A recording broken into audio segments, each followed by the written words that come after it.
नमस्कार दोस्तों, मेरे चैनल में आप सभी का हार्दिक स्वागत है। दोस्तों, आज मैं आपके साथ बात करूंगी पितृपक्ष के बारे में। इस समय 2020 में पितृपक्ष की अवधि है 1 सितंबर से 17 सितंबर के बीच, यानी कि 1 सितंबर पूर्णिमा से 17 सितंबर अमावस्या तक की जो अवधि रहेगी 15 दिन की, वह पितृपक्ष कहलाया जाएगा। भाद्र पक्ष के शुक्ल पूर्णिमा से अश्विनी मास के अमावस्या तक की जो अवधि होती है उसे पितृपक्ष कहा जाता है। यह अवधि 15 दिन की होती है। इस अवधि में हम अपने पूर्वजों को याद करते हैं, उनके प्रति अपना आभार व्यक्त करते हैं, क्योंकि दोस्तों हमारे पूर्वजों से ही हमारा अस्तित्व है। इसलिए हमें पितृपक्ष में अपने पूर्वजों का आशीर्वाद पाने के लिए उनका आभार जरूर व्यक्त करना चाहिए। और उनका आभार हम किस तरह व्यक्त करेंगे?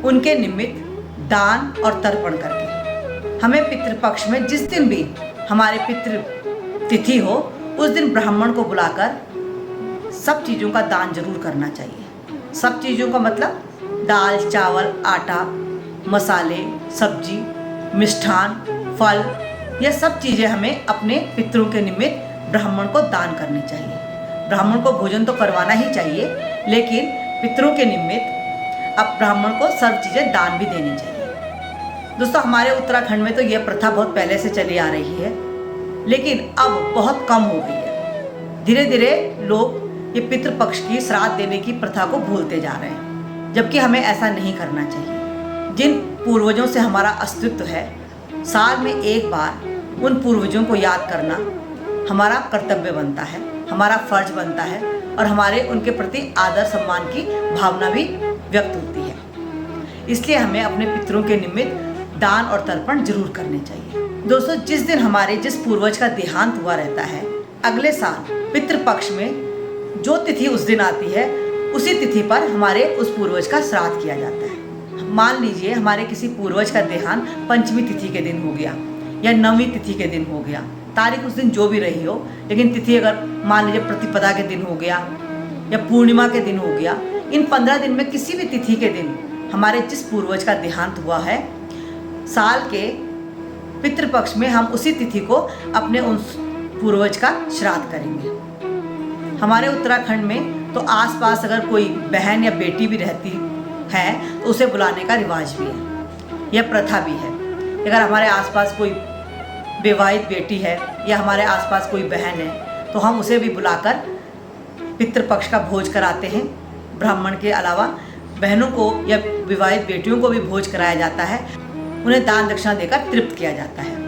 उन्हें कहते हैं ऐसा करने से भी हमारे पूर्वज बहुत प्रसन्न होते हैं और तृप्त होते हैं और हमें आशीर्वाद देते हैं। दोस्तों, श्राद्धों में घर के श्रेष्ठ सदस्य द्वारा दान तर्पण ब्राह्मण द्वारा करवाया जाता है।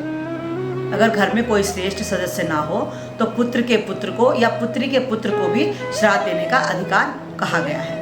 और जहाँ कोई भी पुरुष ना मिले तो स्त्रियों को भी श्राद्ध करने का अधिकार दिया गया है, ऐसा शास्त्रों में कहा गया है। उस घर में स्त्री भी श्राद्ध कर सकती है। दोस्तों, पितृपक्ष में हमें दोनों बेला में अपने पितरों का स्मरण करना चाहिए। दक्षिण दिशा की तरफ मुंह करके, आंखें बंद करके हमें अपने पितरों का स्मरण करना चाहिए। जाने अनजाने में हमसे हुई गलतियों की क्षमा प्रार्थना करनी चाहिए और उनकी आत्मा की शांति के लिए पूजा उपासना भी करनी चाहिए।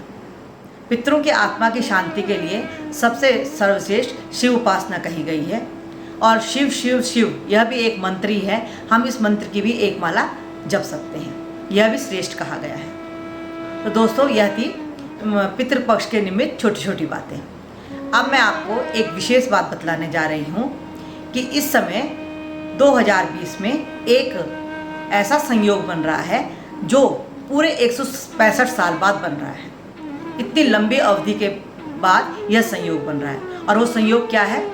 और वह संयोग है कि इस साल 15 दिन की पितृपक्ष की अवधि समाप्त होने के बाद प्रतिपदा से नवरात्र शुरू नहीं होंगे। इस बार 17 सितंबर को अमावस्या के बाद जो दूसरे दिन 18 तारीख को प्रतिपदा तिथि आएगी, उस दिन से अधिक मास यानी पुरुषोत्तम मास शुरू हो जाएगा। इसलिए इस साल हम श्राद्ध के बाद तुरंत नवरात्रों का त्यौहार नहीं मना पाएंगे। वह त्यौहार हम पूरे 1 महीने बाद यानी कि 17 अक्टूबर से नवरात्रे शुरू होंगे। दोस्तों, इस साल चातुर्मास की अवधि 5 महीने होगी। 4 महीने चातुर्मास और 1 महीने मनमास। इसके बाद हम नवरात्रों का त्यौहार मना पाएंगे।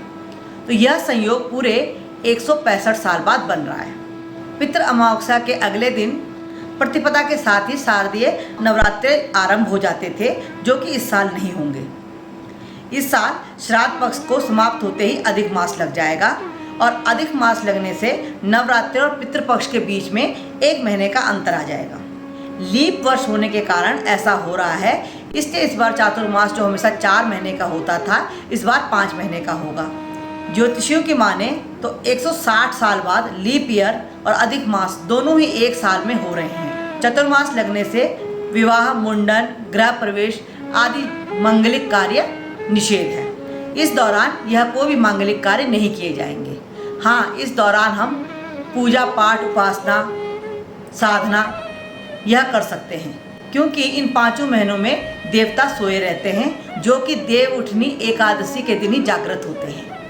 इस साल 25 नवंबर को देव उठनी एकादशी होगी और उसके साथ ही चातुर्मास समाप्त होंगे और उसके बाद ही विवाह जैसे शुभ कार्य शुरू होंगे।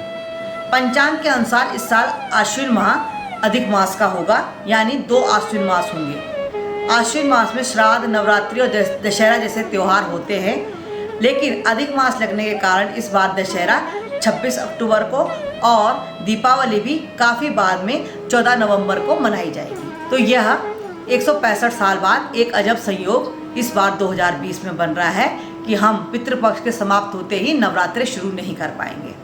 दोस्तों, पितृपक्ष को लेकर आपके साथ जो जानकारी मैंने शेयर की है वो आपको कैसी लगी, यह कमेंट्स करके ज़रूर बताइए। मेरे चैनल को लाइक शेयर भी कीजिए और साथ ही मेरे चैनल को सपोर्ट भी कीजिए। सब्सक्राइब करना तो बिल्कुल न भूलिए। नमः शिवाय।